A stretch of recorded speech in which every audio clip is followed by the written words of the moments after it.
Big TV భక్తి సమాచారం WhatsApp ఛానల్లో జాయిన్ అవ్వండి. అన్ని విశేషాలు ఎప్పటికప్పుడు తెలుసుకోండి. భూ సంపద ఆ తల్లి అటువంటిది కదా, అందుకనే అది కూడా పరమాత్మ విభూతి.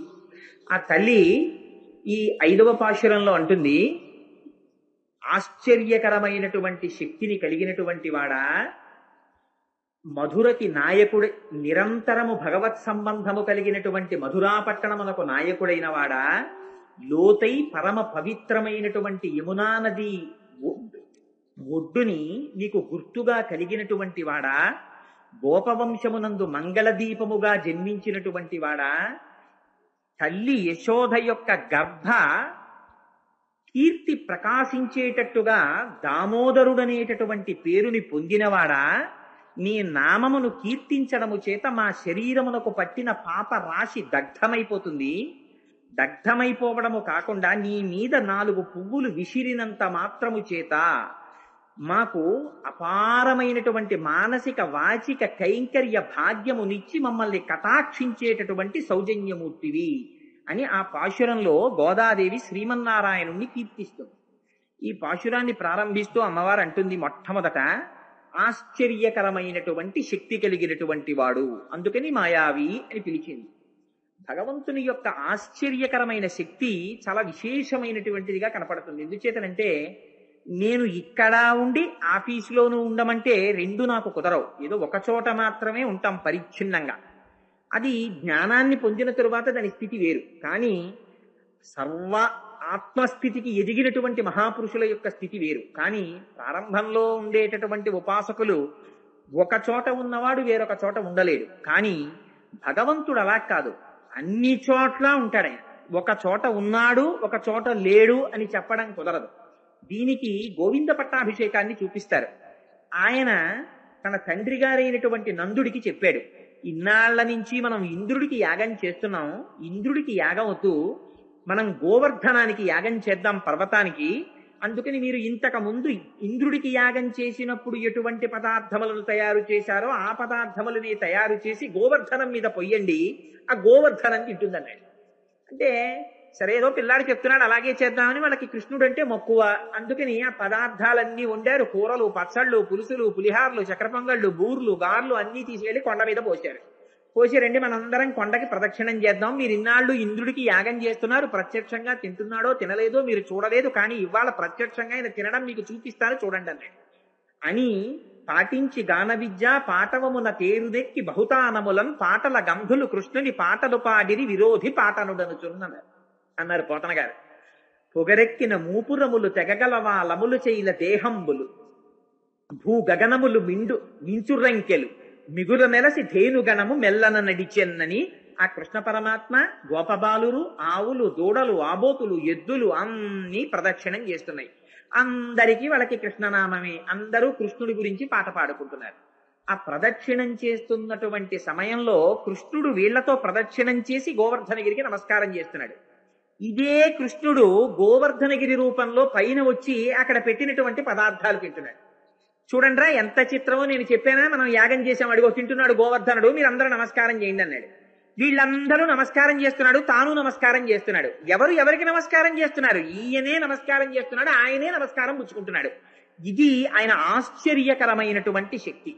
ఆయన అమ్మ కడుపులోంచి వచ్చారు, కానీ మనందరిలా పుట్టలేదు. ఆయన పుట్టేటప్పుడు జలధర దేహు నాజాను చతుర్బాహు సరసీరుహక్షు విశాలవక్షు జారు గదా శంఖచక్ర పద్మ విలాసు కంఠ కౌస్తుభమణి కాంతిభాను కమనీయ కటిసూత్ర కంకణ కేయూర శ్రీవత్సలాంచనాంచిత విహారు మరుకుండల ప్రభాజిత కుంతలలాటు వైఢూర్య మణిగణ వరకిరీటు బాలు పూర్ణేందు రుచిజాలు భక్త లోకపాలు సుగుణాలవాలు కృపావిశాలు చూచి తిలకించి పులకించి చోద్యమంది ఉబ్బి చెలరేగి వసుదేవుడుత్సహించే అన్నారు.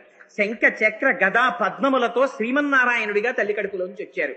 అలా రావడం ఆశ్చర్యకరమైనటువంటి శక్తి. భిద్యతే హృదయ గ్రంథి చింద్యంతే సర్వసంశయా క్షీయంతే చాస్యకర్మాణి తస్మిన్ దృష్టే పరావరే అని పుట్టడంతోనే తండ్రి యొక్క సంకెళ్ళు తెగిపోయి, అమ్మ ఏ కొడుకుని చూసి స్తోత్రం చెయ్యదు. అలాంటిది పుట్టగానే కొడుకుకి చూసి నమస్కారం చేసి తల్లి ఎక్కడైనా స్తోత్రం చేస్తుందా?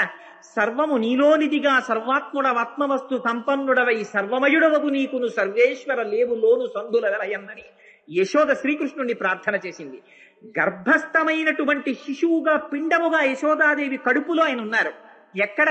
ఎక్కడో మధురానగరంలో కంసుని చెరసాలలో చిన్న గదిలో లోపల ఉన్నటువంటి యశోదాదేవి గర్భములో పిండ రూపములో ఉన్న కృష్ణ పరమాత్మని ఆవిడ కడుపులోకి వెళ్లి దేవతలు స్తోత్రం చేశారు.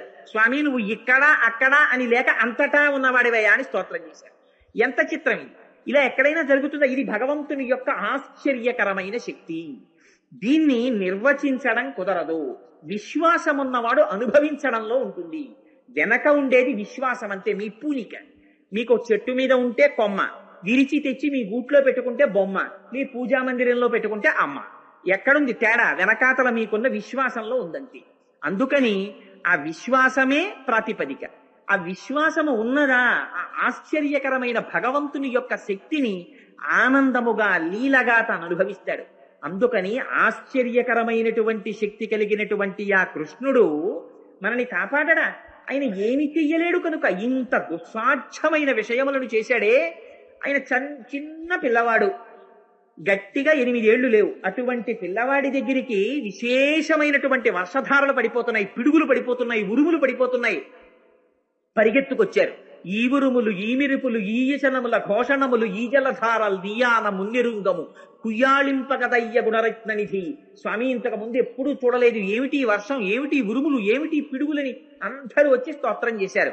స్తోత్రం చేస్తే ఆయన గభాలను అక్కడ ఉన్న గోవర్ధనగిరి చిటికిరి వేలుతో పైకెత్తి పట్టుకున్నట్ట. 7 రాత్రులు 7 పగళ్ళు పట్టుకుంటే ఆ కొండ కింద చేరినటువంటి వాళ్ళు ఆయన్ని చూస్తూ ఉంటే చాలు ఆకలి దప్పిక మరిచిపోయారట.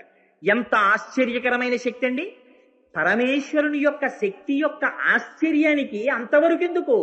శంకరాచార్యులు వారు వాత పెట్టి ఒక్క ఉదాహరణ చెప్పారు. యావత్ పవనో నివసతి దేహే తావత్ పృచ్చతి కుశలంగేహే గతవతి వాయో దేహాపార్యే భార్యా బిభ్యతి తస్మిన్ కాయే. ఆలోచించుకో ఇప్పుడు అన్నారు. యావత్ పవనో నివసతి దేహే తావత్ పృచ్చతి కుశలంగేహే. ఊపిరి తీసి ఊపిరి విడిచి ఉన్నంత ఎంతసేపు ఊపిరి విడుస్తావో ఎంతసేపు ఊపిరి తీస్తావో అంతసేపు అందరూ అయ్యా బాగున్నారా బాగున్నారా బాగున్నారా అని వచ్చి అడుగుతారు. ఏం వీడు తీసాడా ఊపిరి? వీడు ఊపిరి తీస్తే వీడు నిద్రపోయినప్పుడు ఊపిరి తీసిన వాడేవాడు. నిజంగా వీడే ఊపిరి తీస్తే ఎవడు మాత్రం ఊపిరి ఆగిపోవాలని కోరుకుంటాడు? ఒకవేళ వీడు ఆగిపోవాలని కోరుకున్నాడే అనుకోండి, అయ్యో ఊపిరి, అయ్యో గుండె, ఊపిరితిత్తులారా గత 60 సంవత్సరాల నుంచి పనిచేస్తూనే ఉన్నారు, ఒక్కరోజు సెలవు తీసుకోలేదు, ఈ సెకండ్ సాటర్డే సండే మీకు కూడా సెలవిస్తున్నాను అని వీడు ప్రకటించాడు అనుకోండి. అవి ఆగుతాయా?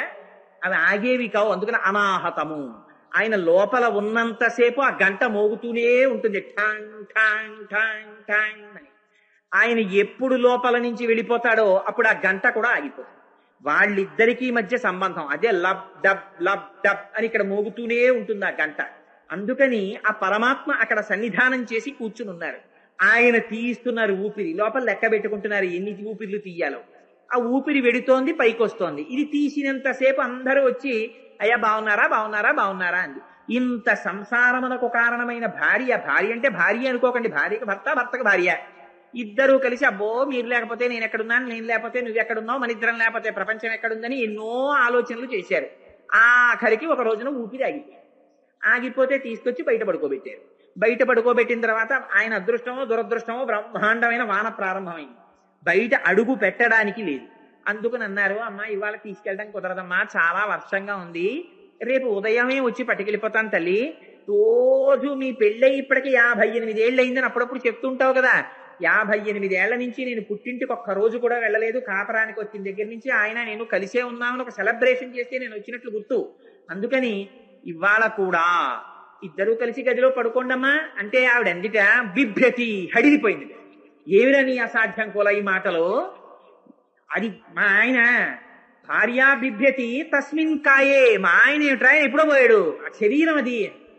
ఏమిటి పోయాడమ్మా, ఎప్పుడు చూసావు? ఇది కాకుండా నీ ఆయన ఎప్పుడైనా చూసావా ఈ శరీరం కాకుండా? అంటే ఏమో నాకు ఈ కృతకవాదనలన్నీ అనవసరంగానే ఆయన లేడు, పోయాడు.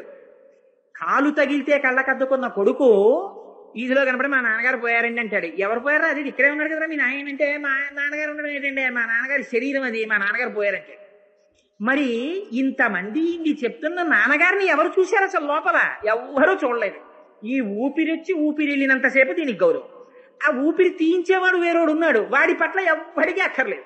వాడు లోపల కూర్చుని అహం వైశ్వానరో భూత్వా ప్రాణినాం దేహమాశ్రిత ప్రాణాపాన పచాన్యన్నం చతుర్విధం అని ఆ లోపలికి తీసుకునేటటువంటి 4 రకాలైనటువంటి పదార్థాలని వైశ్వానరుడనేటటువంటి పేరు కలిగిన అగ్నిహోత్రుడే ఆయన పచనం చేస్తున్నాడు, ఆయన ఊపిరి తీస్తున్నాడు.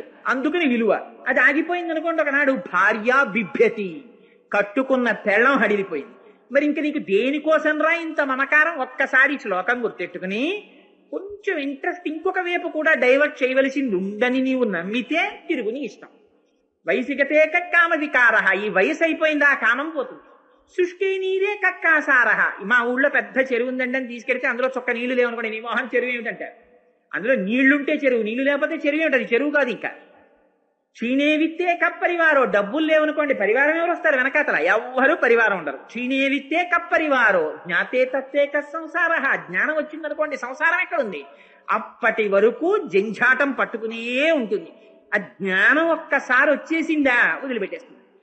ఆ వెర్రి వదిలేసి దాని స్థానంలో కొంచెం వైరాగ్యం పటమరించి, లేదు లేరా ఈ లోపల వాడిని చూడడం ఎలాగో కుదరట్లేదు, ఒక్కసారి వాడే ఇక్కడ సాకారంగా ఉన్నట్ట వెళ్ళో నమస్కారం చేద్దాంరా అని వెళ్ళి నమస్కారం చేయడానికి దేవాలయానికి వెళ్ళడం నేర్చుకుంటావురా అని మహానుభావులు ఆ భగవంతుని యొక్క ఆశ్చర్యకరమైన శక్తి అది. అక్కడ వరకు ఎందుకు, మధుర వరకు ఎందుకు, రేపల్లి ఎందుకు, నందవ్రజం ఎందుకు? ఇక్కడ లేడు, ఇక్కడ ఉండి చేయించట్లా? అంత ఆశ్చర్యకరమైనటువంటి శక్తి కలిగిన పరమాత్మ అంతవరకు ఎందుకండి? మనం నా కొడుకు, నా కూతురు, నా అల్లుడు అని ఇన్ని కబుర్లు చెప్తాం. బాల్యక్రీడల్లో దశమస్కంధంలో వాత పెట్టి అడిగారు, ఏమిటి కృష్ణుడి యొక్క బాల్యలీలని చెప్తున్నట్టుగా చెప్పి అడిగారు. ఎంత విచిత్రం అంటే, వాలగ వచ్చిన ఈసటి చూలాలం తలుగమనిన చూలగుటకేది మూలము చెప్పమని ఈ బాలుడు చెప్పెదరే సతులు పర్వేందుముఖి అని అడిగారు పోతన గారు. ఎవరో ఒక ఆవిడ గోపకాంతంలో ఒక ఆవిడ నిండు గర్భిణి. ఆ కృష్ణుడు చిన్నపిల్లవాడు ఆడుకుంటూ పరిగెత్తుకుంటూ వెళ్ళి ఆవిడ మీద పడ్డాడు. పడితే ఆవిడంది, ఒరే మీద పడకరా, నేను కడుపుతో ఉన్నాను. అంటే కడుపుతో ఉన్నావా, నీకు కడుపు ఎలా వచ్చింది అన్నాడు. అంటే చూలగుటకేది మూలము చెప్పమని ఈ బాలుడు అంటే చెప్పేదరే సతులు పర్వేందుముఖి, ఎవరైనా ఆడవాళ్ళు అలాంటివి చెప్తారా? ఎంత హేయమైన ప్రశ్న వేశాడమ్మా అంటారు. కాదు, అందులో ఉన్న రహస్యం వేరు. ఆయన బాల్యక్రీడలో పెట్టి, నీ ప్రయోజనమా ఆవిడ ప్రయోజనమా, మీ ఇద్దరి గొప్పతనం కాదు. గొప్పతనాలు మీ దగ్గర ఉంటే ఇలాంటి గొప్పతనాలు ఉన్నవాళ్ళు పిల్లలు లేని వాళ్ళు ఉండరు ప్రపంచంలో. కానీ గొప్పతనం పరమేశ్వరుడిలో.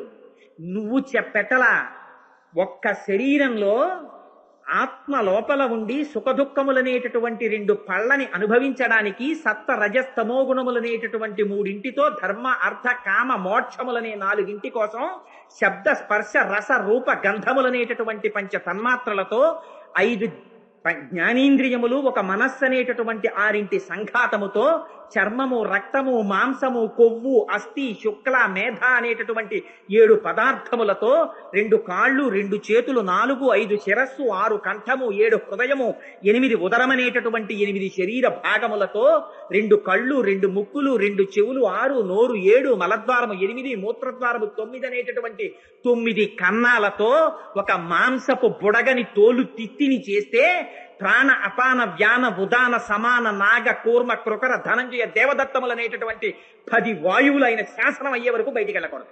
ఇది పరమాత్మ. ఒక గాలి బుడగని తెచ్చి సూదితో గుచ్చితే బయటికి వెళ్ళిపోతుంది ఠాప్ అని పేరు.